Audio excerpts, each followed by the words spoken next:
Kagan? So, General, on this question of expedition, I mean, it sort of depends on the government's own actions in a case like this one, where one can expect that there is not going to be a great deal of disagreement among the lower courts. I mean, let's assume that you lose in the lower courts pretty uniformly, as you have been losing on this issue, and that you never take this question to us. I mean, I noticed that you didn't take the substantive question to us. You only took the nationwide injunction question to us.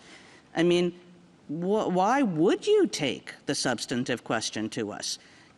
You're losing a bunch of cases, this guy over here, this woman over here, you know, they'll have to be treated as citizens, but nobody else will. Why would you ever take this case to us? Well, in this particular case, we have deliberately not presented the merits to this court on the question of the scope of remedies, because, of course, that makes it a clean vehicle where the court doesn't have to look at the past. You're ignoring the import of my question. I'm suggesting that in a case in which the government is losing constantly, there's nobody else who's going to appeal, they're winning, it's up to you to decide whether to take this case to us. If I were in your shoes, there is no way I'd approach the Supreme Court with this case. So you just keep on losing in the lower courts, and what's supposed to happen to prevent that? Again, I respectfully disagree with that forecast of the merits, but in response to the question, what I would say is we have an adversarial system, and if the government is not, for example, not respecting circuit precedent on the court's hypothetical in the Second Circuit,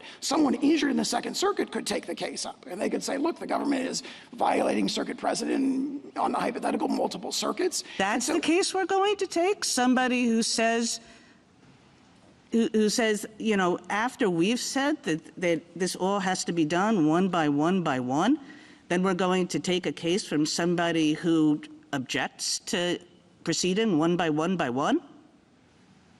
I'm not sure I understand the question. I understood the hypothetical. If you win this challenge and say there is no nationwide injunction and it all has to be through individual cases, then I can't see how an individual who is not, you know, being treated equivalently to the individual who brought the case would have any ability to bring the substantive question to us. They would bring a lawsuit in the federal district courts against the government for an injunction protecting them. And if the government wasn't respecting, you know, on the hypothetical circuit precedent. Then they win. And again, I mean, you need somebody to lose.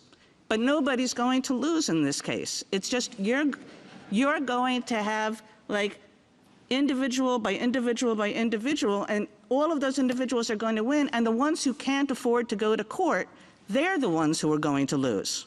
The tools that are provided to address hypotheticals like this, again, This is not a hypothetical. This is happening out there, right? Every court has ruled against you. We've only had snap judgments on the merits. You know, obviously, we're fully briefing the merits in the courts of appeals, and our arguments are compelling. More fundamentally, in response to the question, I'm suggesting to you, like, the real brunt of my question is, in a case like this, the government has no incentive to bring this case to the Supreme Court because it's not really losing anything. It's losing a lot of individual cases which still allow it to enforce its EO against the vast majority of people to whom it applies. And again, Rule 23 provides an avenue to address those very concerns. Thank you.